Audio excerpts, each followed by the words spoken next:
చాలా బాధాకరమైనటువంటి విషయం. సాయి ఈశ్వరాచారి మరి నిన్న రాత్రి ఏదైతే ఆత్మహత్యాయత్నం చేసినాడో అతన్ని బతికించుకోలేకపోయినారు. డాక్టర్స్ కానీ ఎవరు కానీ ఎంత ప్రయత్నం చేసినా కూడా మరి బిడ్డ మనకు దక్కలేదు. మరి ఈరోజు బీసీల పట్ల ఏదైతే రాష్ట్ర ప్రభుత్వం కేంద్ర ప్రభుత్వం ఇద్దరు కూడా ఉదాసీనంగా వ్యవహరిస్తున్నారో దాన్ని చూసి మరి ప్రయత్నం చేసిన అని సాయి ఈశ్వరాచారి గారు చెప్పిండ్రు. నేను మాత్రం బీసీ బిడ్డలందరిని ఒకటే అడుగుతా ఉన్నా, కేంద్ర రాష్ట్ర ప్రభుత్వాలు చేసిన ద్రోహానికి ఖచ్చితంగా మనం కొట్లాడాలి వాళ్ళ మీద. కానీ కొట్లాడే పంత ఇది కాదు. మన ప్రాణం తీసుకుంటే మనకెవ్వరికి కూడా అది లాభకరమైనటువంటి విషయం కాదు. తెలంగాణ ఉద్యమంలోనే అనేక మంది యువకులను కోల్పోయినాం.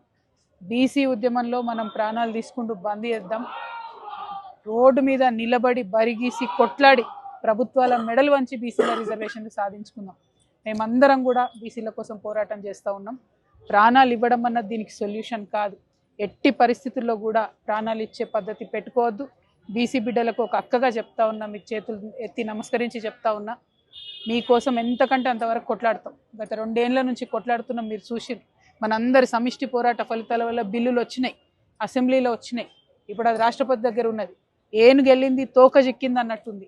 సో ఈ చివరి అంశం ఏదైతే ఉందో, చివరి ఘట్టం ఏదైతే ఉందో, అది కేవలం ప్రజా పోరాటాల వల్ల సాధ్యమైతే తప్పితే ఇట్లా ఆత్మహత్యల వల్ల సాధ్యం కాదు.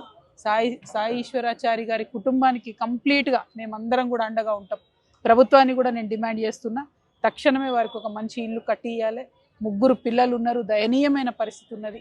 వాళ్ళకి తమ్ముడు ఉన్నాడు. ఆ అబ్బాయికైనా కనీసం ఉద్యోగం ఇస్తే మరి కంపల్సరీ ఆ కుటుంబాన్ని అబ్బాయి చూసుకోగలుగుతాడు. సో అబ్బాయికి ఉద్యోగం ఇచ్చి వాళ్ళకు ఉండడానికి ఒక మంచి ఇల్లు కట్టియాలని చెప్పి నేను ప్రభుత్వాన్ని డిమాండ్ చేస్తూ ఉన్నాను. ఎట్ ద సేమ్ టైం నేను మళ్ళీ చెప్తున్నా, చావు అనేది సొల్యూషన్ కాదు. ఆ వైపుగా మన ఆలోచన కూడా వెళ్ళకూడదు. ఎట్టి పరిస్థితులలో మనం ఈసారి ఉద్యమాలతోని కొట్లాటలతోనే వస్తుంది. అది ప్రజా పోరాటాలతోనే సాధ్యమవుతుంది. అయిపోయింది, చివరి అంకంకి వచ్చింది బీసీ బిల్లు. ఇటువంటి దశలో ఇట్లాంటి ప్రయత్నాలు ఎవరు కూడా చేయొద్దు అని చెప్పి మళ్ళొకసారి మీ సోదరుగా నేను తెలియజేస్తూ, ఖచ్చితంగా బీసీ బిల్లు సాధిస్తాం. సాయి ఈశ్వరాచారి గారి ఆత్మకు శాంతి జరగాలని చెప్పి నేను చేకూరాలని చెప్పి మనస్ఫూర్తిగా కోరుకుంటున్నాను. మరి అన్న వాళ్ళందరూ కూడా ఉన్నారు, మన రాఘవాచారి గారు, అట్లనే మా తమ్ముడు నవీనాచారి గారు, మారయ్య గారు, అందరూ కూడా రాష్ట్ర జాగృతి నేతలు అందరం కూడా ఇక్కడ ఉన్నాం. ప్రతి ఒక్కరం కూడా మరి కొట్లాడతాం. వారికి న్యాయం జరిగే వరకు వారికి అండగా ఉంటామని తెలియజేస్తున్నాం. స్వర్ణకారులు అది శ్రీకాంతాచారి అయినా, ప్రొఫెసర్ జయశంకర్ గారైనా, ఇప్పుడు ఈ తమ్ముడు సాయి ఈశ్వరాచారి అయినా, మరి వారు ఎంత పట్టుదలతో ఎంత పంతంతో వారు నమ్ముకున్న సిద్ధాంతానికి కట్టుబడి ఉంటారో చెప్పిండ్రు. ఈ బిడ్డ కూడా స్వర్ణకారుడు మరి వృత్తి చేసినటువంటి వ్యక్తి, వృత్తి చేసినటువంటి వ్యక్తి కాబట్టి స్వర్ణకారుల కష్టాలు తెలిసినటువంటి వ్యక్తి. ఈ సమాజం నుంచి వచ్చినటువంటి వాళ్ళు ఎంత అంకితభావంతో ఉంటారనేది మనకు జయశంకర్ సార్ నిరూపించిండు, శ్రీకాంతాచారి నిరూపించిండు, ఇప్పుడు సాయి ఈశ్వరాచారి కూడా నిరూపించినటువంటి సందర్భాన్ని చూస్తున్నాం.